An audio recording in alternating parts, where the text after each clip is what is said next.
Hvordan behandles husstøvmiddelallergi hos børn? De 3 primære måder at behandle allergi på er undgå allergenet, symptomlindrende behandling og allergivaccination.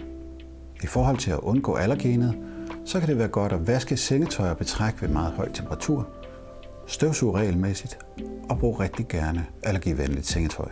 Den symptomlindrende behandling kan være øjendråber, næsespray og tabletter. Denne medicin lindrer de lokale symptomer.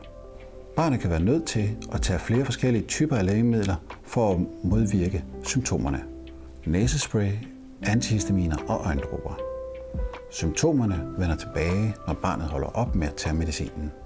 Allergivaccination eller allergen immunterapi er en behandling, der sigter mod at reducere kroppens overfølsomhed over for specifikke allergener, såsom husstøvmidder.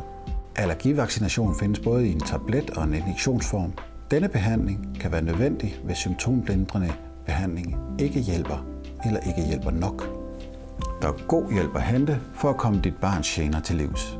En læge kan vurdere situationen, sygdomshistorien og give dit barn den rigtige diagnose, behandling og opfølgning.